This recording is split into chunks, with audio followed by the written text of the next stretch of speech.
띠띠 빵빵. 안녕하세요, 코인드라이버 이진환 전문가입니다. 2023년도 6월 14일 오후 4시 54분입니다.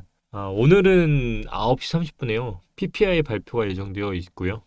또 이어서 내일 새벽 3시에 FOMC 금리 발표가 있습니다. 더불어서 현재 비트코인 시장이 알트코인의 영향을 많이 받고 있죠. 이 알트코인이 다들 아시다시피 미국의 금융감독원 SEC가요, 코인 업계를 정조준한 상황입니다. 이 SEC는 우리나라로 따지면요, 금융감독원의 역할을 하는 곳이고요. 이 금융감독원이 코인 업계를 정조준했습니다. 그 정조준한 타겟이 두 군데가 있는데요. 그게 바로 바이낸스와 코인베이스입니다. 이렇게 타겟이 되다 보니까요, 코인 시장에 암흑기가 계속적으로 찾아오고 있는데, 이 얘기도 좀 해보면서 도대체 뭐가 그렇게 문제인데 이렇게 코인 업계를 괴롭히는지 좀 살펴보겠습니다. 일단 그 전에 기존 먼저 영상 좀 확인하고 이런 작업들 다 할 거고요. 일단 첫 번째가 PPI 발표겠죠. 뭐 아시는 분도 아실 거라 생각을 하는데요. 일단 첫 번째가 PPI 발표는요, 오늘 일단 9시 30분에 있습니다. 그나마 지금 전체적으로 떨어지고 있는 상황이에요.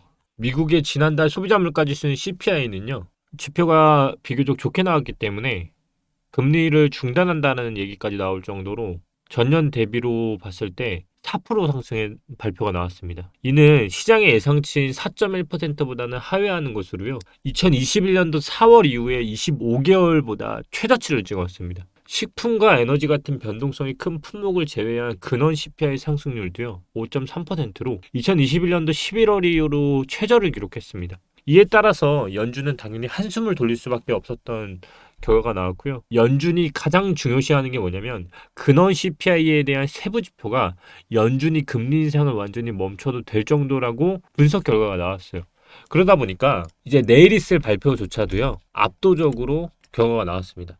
금리를 일단은 동결할 확률은 97%가 나왔습니다. 뭐 이제 거의 이거는 부정할 수 없을 것 같고요. 아마 제가 계속 말씀드렸다시피 6월에 금리 동결시킬 거다. 근데 문제는 스킵이냐 아니면 선언을 할 것이냐인데, 지금 스킵에 대한 영향도 많이 나오고 있거든요. 뭐 결과는 나와봐야 알겠지만 결국 뭐가 됐든 일단 금리가 더 이상 오르지 않는다, 이것만으로도 좀 희소식인 것 같고요. 그래서 오늘 일단 PPI 지수 조금 보시고, 그리고 금리 일단 동결에 대한 거는 거의 97% 이상이면요, 거의 끝났다 봐야 합니다. 근데 이제 스킵이냐 멈추냐의 문제인데, 제가 봤을 때는 둘 다 뭐가 나오더라도 일단은 인하에 대한 스탠스는 9월에 아마 이어갈 것 같아요. 그렇게 해서 아마 시간이 흘러갈 것 같고요. 제가 지난 시간에 말씀을 드렸던 건, 이제 비트코인 자체가 하나의 구간을 더 찍느냐 안 찍느냐가 남았다 했죠. 지금 일봉상으로 보면 계속 일봉이 음봉을 때리고 있습니다. 제가 목표 지점으로 잡았던 거는 그 하나밖에 없었죠. 연봉으로 봐라, 그냥 윗꼬리의 영역이고 6개월 봉으로 봐라, 똑같다. 시간이 이제 한 달 남았다. 7월 1일이면 이 봉이 끝납니다. 이 봉의 깊이가 이걸 감아 올라서 여기서 끝나느냐 아니면 이대로 끝느냐의 문제인데, 기본적으로 저는 24K를 찍을 것 같다라고 말씀을 드렸습니다. 그 24K를 찍게 되면 여기죠, 여긴데요, 24K를 찍게 되면 첫 번째, 두 번째 산에서 이 깊이 있죠, 여기까지는 찍지 않을까라고 생각을 한다고 말씀을 드렸습니다. 그리고 찍고 세 번째 산을 그리기 위해서 32K를 가느냐는, 일단 24K까지 갔을 때 그 매수량을 봐야 한다. 거래량이 터져야 하는데, 지금 악재가 많이 끼고 있는 상황이기 때문에 일단은 시간적인 흐름을 그렇게 한번 짚어보면 지금 현재 지루한 장을 좀 견뎌낼 수 있을 것 같고요. 그나마 24K를 찍느냐 안 찍느냐를 확신할 수는 없지만, 찍지 않더라도 이 안에서 뭔가 차트를 지금 만들어서 시간을 옆으로 가는 흐름으로 길게 빼는 것도 시간을 끄는 것 중에 하나니까요. 이거를 찍고 다시 반등을 하는 거는 일단은 현재 구간을 좀 지켜보면서 대응을 해보자. 근데 이제 워낙 비트로도 계속 흘러내리고 있습니다. 지금 알트들을 잘 보면요, 오늘 이제 주제이기도 한데요, 쉽지가 않은 게, 이 알트들이 왜 흐르고 있죠? 일단 아까 인트로 부분에서 잡아드렸던 게 SEC한테 타깃이 됐습니다. 코인베이스하고 바이낸스인데요. 근데 이게 문제가 많아요. 네. 이게 사실 너무 얘기가 길어지긴 하는데요, 우리가 지금 그동안에 있었던 권도용부터 시작해서 다 엮여 있는 거는 맞는 것 같아요. 일단 이번에 기소된 이유가요, 증권법 위반으로 13개 부분에 대해서 기소를 했거든요. 쉽게 말해서 지금 업비트 이사장을 금감원에서 기소를 해요. 그러면 어떻게 되겠어요? 당연히 무슨 혐의가 있는지를 밝히겠죠. 여기에 이제 묶인 게 뭐냐면 솔라나, 에이다, 이런 코인들이 게 문제인 거예요. 이런 것들이 지금 시총 20위에 깔려있는 코인들인데, 이런 코인들이 지금 문제가 되다 보니까 현재 어느 순간에는 유의가 뜨기도 했었고요. 어느 순간에는 또 주의가 뜨기도 했었는데요. 결국 이 코인들이 지금 타깃이 되고 있고요. 이게 어떻게 보면 첫 번째 이슈인 거고요. 또 두 번째 이슈가 뭐냐면 이 업비트도 그렇고요. 결국 고객 자산이 예치되어 있을 거 아니에요. 지금 업비트 하시는 분들도 그렇고 비트겟 하시는 분들도 그 돈을 거래를 하지 않더라도 자산으로서 내가 갖고 있을 수 있잖아요. 그러면 그 자산을 가지고 당연히 투자를 하면 안 되겠죠. 근데 얘네가 지금 고객 자산하고 회사 자산을 섞어서 운영했다는 거로 문제가 되고 있어요. 또 하나가 우리도 지금 보면 원화, BTC, 테더 이렇게 나눠져 있잖아요. 이 바이낸스도 마찬가지고 바이낸스 US라고 해서 나눠져 있거든요. 말 그대로 이 바이낸스 US만 거래를 할 수 있는 VIP 대상으로 거래할 수 있게끔 바이낸스가 도와줬다는 혐의가 지금 적용되어 있어요. 그리고 총 세 가지의 주요 부분으로 기소가 되어 있는데 조금 이제 결론만 말씀을 드리자면 저는 그래요. 제가 금리를 항상 말씀드리면서도 그렇죠. 이 이슈 그냥 재료로서만 쓸 거다. 저는 솔직히 말해서 이 이슈 있잖아요. 그냥 넘어갈 거로 봐요. 근데 시장이 지금 문제로 제가 보고 있는 본질적인 걸 알아야 하는데 일단 SEC의 입시장은 그래요. 시장의 규모가 너무 컸거든요. 그러니까 이 가상자산 시장이 예전에 비해서 지금 너무 많은 투자자들과 너무 많은 사기 피해자들이 오고 있다 보니까 SEC라는 금융감독위원회가 더 이상 방관을 할 수만 없는 거예요. 그냥 님들끼리 알아서 하기에는 너무 시장이 커버린 거죠. 그래서 이제 규제를 어느 정도 해야 하는데 저는 이 경고 메시지 중에 하나라고 생각을 하거든요. 아니 무슨 경고 메시지인데 시장이 이렇게 흔들려라고 하실 수 있는데 SEC가 그만큼 강력해요. 금감원이랑 똑같다니까요. 근데 이 SEC가요 정확히 말하면 이 검사가 기소를 한 그게 어떤 거냐면 민사 재판을 건 거예요. 우리가 형사와 민사가 나눠져 있죠. 형사라는 거는 죄에 대해서 묻는 거고 민사는 손해배상이잖아요 보통. 근데 지금 형사 재판을 건 게 아니고 민사 재판을 건 거예요. 이 얘기가 뭐냐면 미국의 법을 조금 알아야 하는데요. 미국의 법은요. SEC가 지금 바이낸스를 기소한 민사재판은요. 최종적으로 미국의 민사재판의 결론들은 대부분 합의금으로 대부분 결판이 나고 있고요. 그 다음 만약 이게 형사사건으로서 니네가 법이 정말 형사적으로 다뤄야 한다고 하면 그럼 법무부가 이제 어느 정도 나서거든요. 결국 그 정도는 가지 않을 것 같고 지금의 현 상태로 봤을 땐 민사재판에서 끝날 가능성이 있어요. 이 얘기는 뭐냐면 시장의 질서를 잡기 위해서 SEC가 개입은 했지만 이게 형사재판으로 갈 것 같지는 않고 단순히 합의금 선에서 결판이 나고 시장은 분명히 안정화되는 시간이 필요할 것 같다. 제가 예전에도 말씀드렸다시피 지금의 가상자산 시장은요. 전체 다가 물갈이가 한번 돼야 돼요. 그래야만 시장이 다시 투자자들이 올 수 있는 시간이 필요하다고 했잖아요. 그래서 저는 지금이 장기 투자하는 시기는 절대 아니라고 말씀드리는 게 이런 이유거든요. 그러니까 시장에 대한 본질을 정확히 알고 있어야 시장에서 지금 던져지는 재료들이 던지는 메시지를 알 수 있어요. 결국 지금 바이낸스나 코인베이스의 동시 제소는요. 솔직히 말하면 이런 뉴스도 나왔어요. 대부분의 알트코인 반등이 어렵다는 거. 저는 이거 정말 동의하거든요. 알트코인에 대한 투자 심리 이게 거의 핵심인 것 같아요. 알트코인들에 대한 투자 심리는 미국 SEC를 포함한 글로벌 규제가 정립되기 전까지는 개선되기 어려운 환경이라고 보인다. 그래서 제가 괜히 이 차트를 보면서 시간적인 흐름을 무시하지 못한다는 게 하는 게 있죠. 반감기 보면 사람들은 뺑뺑 오를 것 같다라고 해요. 근데 그 반감기라는 것도 이슈를 타고 오를 수밖에 없거든요. 제가 왜 그러겠어요? 제가 미쳤다고 저도 투자하는 사람 입장에서 이렇게 오래 걸리는데 안 오른다라고 계속 주장하는 이유가 이거 차트 진짜 오래 걸리는 차트다. 이 지금 차트가 지금 빠지는 중에 있는 차트일 뿐이지 저는 여기 가격 다시 갈 거라 했잖아요. 그래서 헤드앤숄더 차트 만들 거라고 본다고 했죠. 이게 왜냐면 이 안에서의 시간이 저는 규제가 정립되는 시간이라고 보고 있는 거예요. 왜냐하면 이 차트는 결국 우리가 코인뿐만 아니라 주식시장의 역사에서 나오는 자본시장이 결국 차트를 만들었기 때문에 저는 자본의 흐름이 결국 이 차트를 만들고 있다고 보고요. 그 자본 이전의 규제라는 명목이 이제 적용되는 시점에 놓여 있다라고 보고 있기 때문에 그렇기 때문에 지금 계속 주장하는 게 같은 원리라고 보시면 돼요. 결국 이 모든 것들은요. 저도 마찬가지로 게리 겐슬러도 취임 이후 계속 같은 말 했어요. 그러니까 지금 취임하고 지금까지 한 번도 바뀌지 않은 게리 겐슬러의 의견은 뭐냐면 증권이라는 거예요.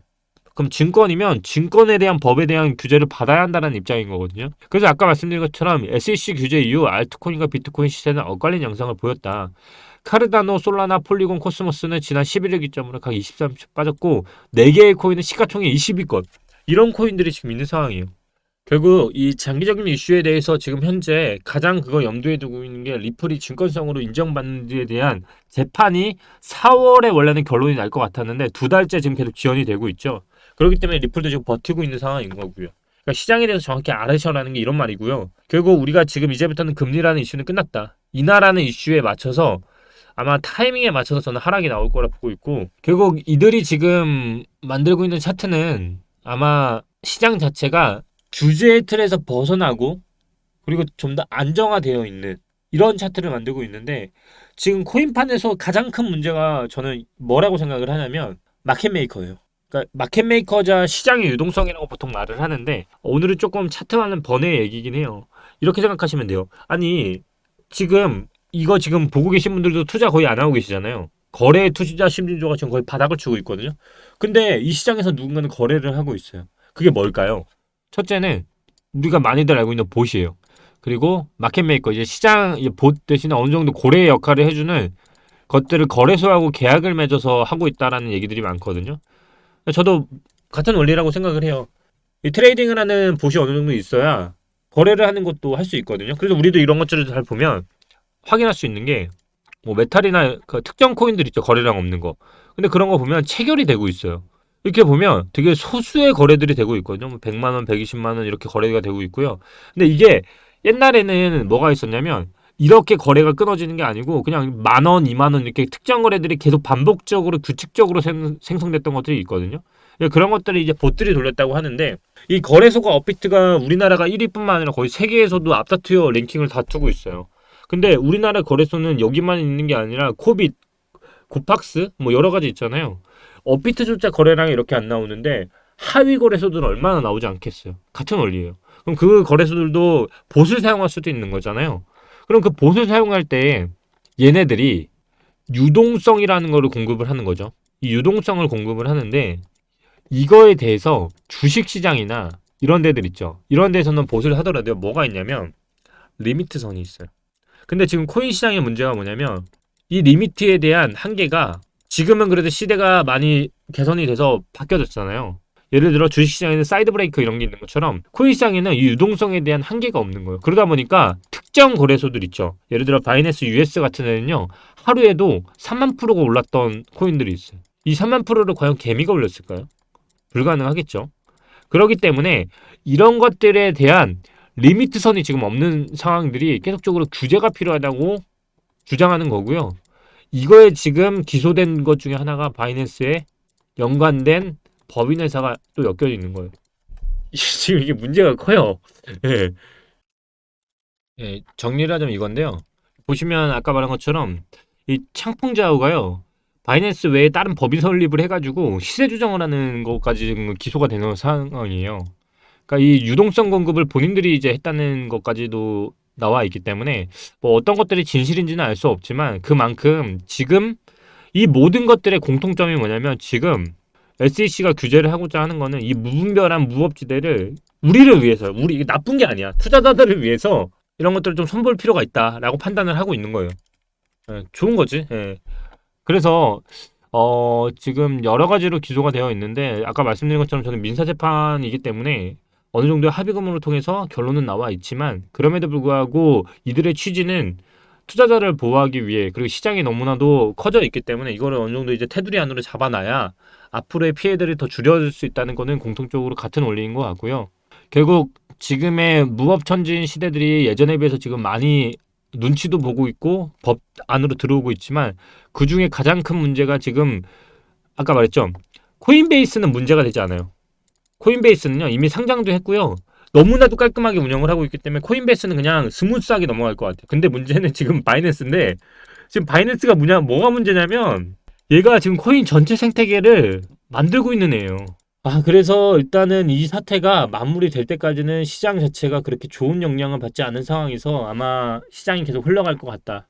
그래서 대부분의 알트코인들이 반등이 어렵다는 거는 저도 같은 원리이고요. 뭐 반등이 온다고 해도 과연 얼마나 올까? 32K까지 간다 해서 알트코인들이 정말 대상승장처럼 이렇게 붙을까? 잘 모르겠어. 하지만 그럼에도 불구하고 난 차트가 말하는 거는 반등의 여지는 있다. 근데 이제 국내와 국외의 차트를 정확히 알아야 하는 게 국외는요, 최소한 비트코인을 트레이딩하는 사람들이 30%에서 50%까지 있거든요. 근데 국내의 문제점은 뭐냐면요, 비트코인 투자자는 10%고요, 나머지가 90%가 알트코인 투자라는 거예요. 근데 지금 알트코인이 이 상태니까, 특히 지금 국내 시장이 나쁜 새끼들이 지금 많죠. 권도형뿐만 아니라 정말 뭐 여기저기 터져나오고 있습니다. 뭐 인베스트 관련해서도 지금 터져나오고 있는데 그거는 제가 혹시나 문제가 될 것 같아서 얘기는 안 하고 있는데, 지금 국내가 그만큼 투자자들이 지금 발라먹기가 너무 쉬운 상황이다 보니까 여기저기서 지금 피해자들이 나오고 있어요. 그래서 정말 조심해야 하는 시국인 것 같고요. 그만큼 지금 90%의 알트코인들에서 투자자 비중이 몰려있는 시장이고, 이 90%의 투자자들이 대부분, 자료도 지금 띄워드릴게요. 지금 이 자료 보시면 아시겠지만 국내 거래소에서 상장된 코인 중에서 지금 살아남은 코인들이 거의 2분의 1 이상 없습니다. 대부분 상폐됐고요. 그게 다 이렇게 짧은 기간 안에 상폐가 되어 있습니다. 이 자료만 보시더라도 공식력 있는 자료니까요. 그만큼 이런 시장에서 장기 투자를 한다는 것은 저는 그렇게 좋은 투자라고 생각하지 않고, 아직은 이 무법천진 시대이긴 하지만요, 아직까지는 상징성 있는 코인들이 몇 가지 있기 때문에 그 코인들 위주 빼고는 지금 시장이 좀 안정화되어 있는 시장이 필요한 것 같다라는 생각이 좀 듭니다. 그래도 저는 뭐 이 시장에서 지금 시장이 그냥 좋은 영향력으로 가고 있는 시장이라 생각을 하고요. 그래서 끝까지 여러분들하고 같이, 끝까지 이 시장이 어떻게 될지는 저도 잘 모르겠지만 끝까지 한번 가보겠습니다. 리플 같은 경우는 현재 투자하는 거에 대해서 저는 그렇게 좋다고 생각하지 않습니다. 왜냐면 얘는 그냥 SEC 결과만 받고 있는 코인이기 때문에요. 그냥 뭐 아니면 도잖아요. 그러니까 이런 코인들은 사실상 월봉이 양봉이라고는 하지만 좀 너무 위험할 것 같다라는 생각이 들고 있고요. 리스크 또한 지금 현재 아까 제가 들어오기 전에 확인한 거로는 트위터가 폐쇄된 거로 확인을 했었어요. 해킹에 대한 찌라시도 좀 돌고 있고요. 여기저기서 뭐 이슈들이 터져 있고, 오늘 좀 중요 키워드들이 좀 많은 것 같은데요. 시간적인 흐름에서 이거는 하락의 원인으로 가고 있는 거고, 반등을 한다고 해도 30일까지의 희망이 있다고 할지언정 알트코인에 대한 투자가 지금 적절한가는 좀 고민해봐야 할 문제이고, 한국 사람들만 특히 90% 이상이 비트코인보다 알트코인 투자를 하고 있다. 근데 그 알트코인 중에서 상장하고 지금까지 명맥을 이어가는 코인들이 그렇게 많지 않다라는 거 꼭 기억하시고요. 여기저기서 사실 많은 피해들이 나오고 있습니다. 오늘만 하더라도 오늘 이 이슈가 나왔죠. 서울 남부지검에서 가상자산 합수단에 대한 별도의 팀이 구성되어 있습니다. 그 대부분이 김치코인에 대한 본격 수사인데요. 잘 보시면 아시겠지만 검찰이 코인 수사를 전담하는 조직을 만드는 것은 가상화폐 사기 등 관련 문제가 급증한다는 것이라고 한다. 가상화폐 투기했다가 손해를 본 피해자는 수십만 명에 이른다고 합니다. 가상화폐에 투자했다가 재산을 잃은 사람들이 서울 강남에서 납치, 살인을 이르는 요번에 또 있었죠. 별도의 조직까지 만들어질 정도로 지금 국내에 너무 많은 코인들이 문제가 지금 지적되고 있고요. 국내에서 원화로만 거래되는 이른바 김치코인 중에 상장 폐지된 코인을 집중 추사할 것으로 보인다. 정말 네, 이런 상황입니다, 지금.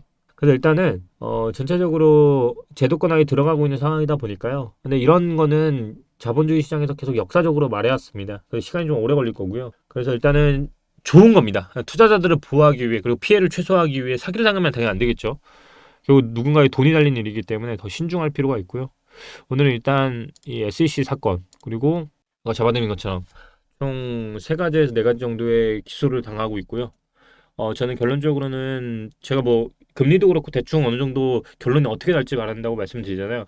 그러니까 이거에 대해서 너무 염두는 안 해도 된다. 근데 민사재판이기 때문에 합의금으로 끝날 것 같다. 근데 형사재판으로 넘어가는 건 법무부의 관할이기 때문에 좀 위험할 수는 있지만, 일단 민사재판은 웬만하면 돈이 있는 사람들이기 때문에 아마 합의금 내고 끝낼 것 같아요. 근데 이제 시간의 문제인 것 같아요. 그만큼 지금 이거는 재료를 던진 거고요. SEC가 어느 정도의, 그리고 바이든 정부의 어느 정도의 메시지를 감안해서 가만히 있을 수 없기 때문에 지금 금감원이 그냥 보고 있다라고 보시는 게 좋을 것 같습니다. 시장에 대해서 정확히 이해를 하시고 시장이 어떤 상황인지를 좀 아셔야 왜 하락하는지까지 원인을 알 수 있으니까요. 그냥 결론만 보지 마시고 현재 흘러가는 과정을 좀 이해하시고 적절한 투자 시기에 올바른 투자 판단으로 하시면 좋을 것 같습니다. 오늘 이렇게 차트적으로 너무 재미가 없어서요, 좀 다른 이슈를 좀 가져와 봤습니다. 또 금요일에 뵙겠습니다. 오늘도 이진원 전문가였습니다. 감사합니다.